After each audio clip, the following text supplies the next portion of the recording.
ក្នុងនាមលោកជាគណៈបញ្ញោបាយមួយរូបតើគួរធ្វើអ្វីហើយយុវជនកម្ពុជាគួរធ្វើអ្វីនៅក្នុងអំឡុងពេលដែលយើងរងនឹងការបំពានពីសំណាក់បាទភាគីថៃអរគុណណាស់ចំពោះការបោះដុំភ្លើងក្តៅឲ្យខ្ញុំកាន់ព្រោះមតិខ្ញុំនៅក្នុង BTV នេះបើអ្នកដែលគាត់មានសតិអារម្មណ៍គ្រប់គ្រាន់បាទយកទៅពិចារណាគាត់នឹងយល់ឃើញបែបវិជ្ជមានបាទតែបើអ្នកដែលមានសតិគ្លីងឃ្លងហើយគាត់គិតបែបនិន្នាការនយោបាយផ្កាប់មុខគាត់នឹងថាខ្ញុំនឹងមកនេះមកលុញមកត្រោមកអីហើយប៉ុន្តែនៅក្នុងកលៈទេសៈដែលភ្លើងកំពុងឆេះផ្ទះភ្លើងកំពុងឆេះផ្ទះសមាជិកគ្រួសារកំថាឡើយបាវព្រាវសំទុះប្រើភាសាចាស់កំរិលចោះតែសម័យនេះគេហៅថាសមាជិករស់នៅជាមួយគ្នាមិនថាប្តីមិនថាប្រពន្ធមិនថាកូនមិនថាអ្នកមើលថែសួនមិនថាអ្នកកាត់ស្មៅទេពេលតែភ្លើងឆេះផ្ទះមួយហ្នឹងអ្នកទាំងអស់នោះអត់មានប្រកាន់ថាទេម្ចាស់ផ្ទះប្រលត់ទៅខ្ញុំមិនមែនម្ចាស់ផ្ទះទេខ្ញុំក៏មកស៊ីឈ្នួលមើលស្មៅដែរអង្គុយមើលភ្លើងឆេះតើអនាគតអ្នកដែលអង្គុយមើលភ្លើងឆេះផ្ទះនោះបានផ្ទះនៅអត់មានផ្ទះនៅទៀតអត់មានឱកាសកាត់ស្មៅសម្អាតទីធ្លា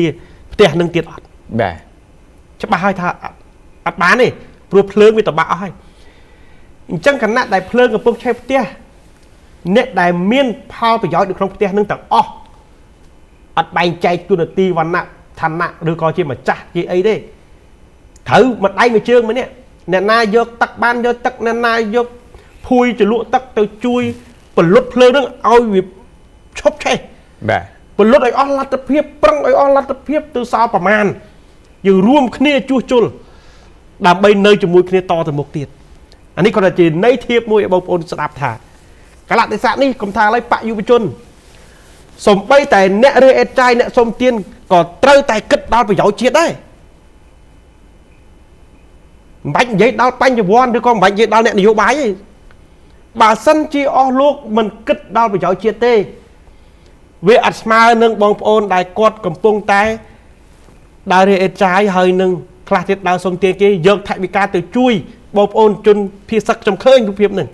ខ្ញុំត្រេកអរណាស់គាត់រើអេតចាយគាត់លក់លីហាគា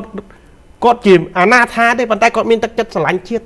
គាត់យកថវិកាទៅចូលរួមជាមួយមូលនិធិគេ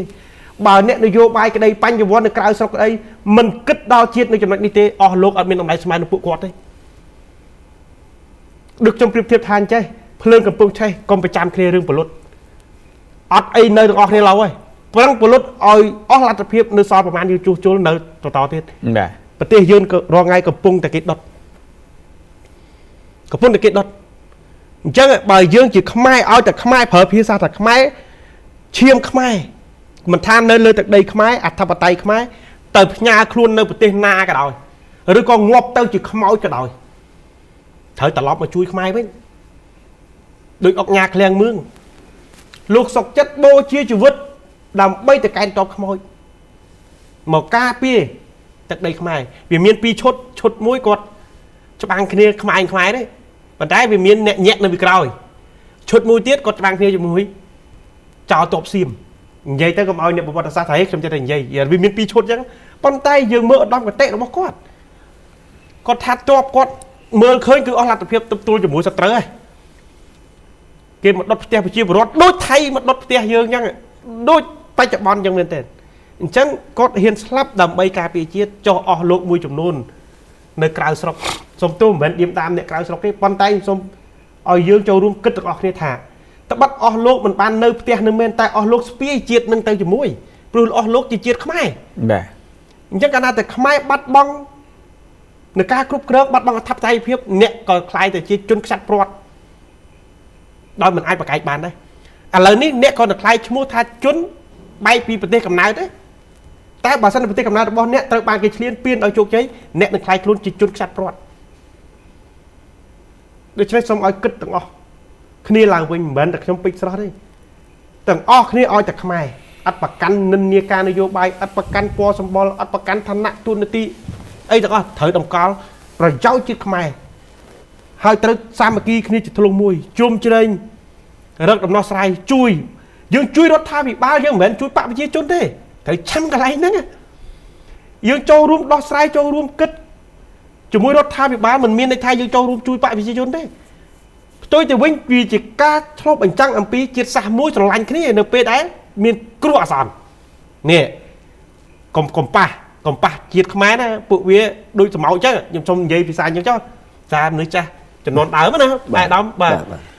កុំថាខ្ញុំគ្មានឆ្លើយតែនេះជាភាសាចំនួនដើមថាកុំចូលជាមួយពួកវាតែមានអាសន្នហ្នឹងគឺមូលនៅភាពដូចសម្ោចដឹកស្បៀងអញ្ចឹងបាទអញ្ចឹងលក្ខណៈនេះក្នុងតម្លៃណាក៏ដោយសម្រាប់ខ្ញុំជាអ្នកនយោបាយអត់ខ្លាចនឹងប្រកាសខ្លួនថារួមគ្នាជាមួយនឹងរដ្ឋាភិបាលនិងបងប្អូនកងទ័ពដើម្បីការពារជាតិ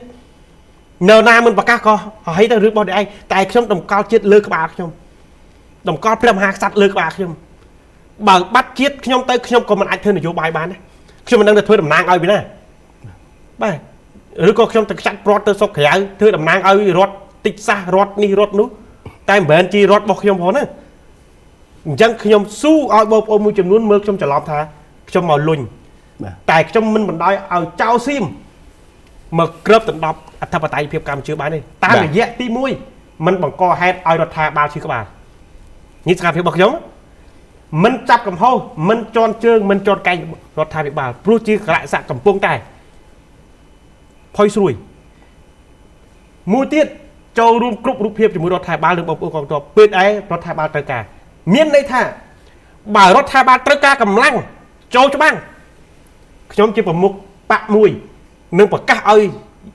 យុវជនដែលគ្រប់គ្រងខ្ញុំសមាជិកគណៈបកខ្ញុំ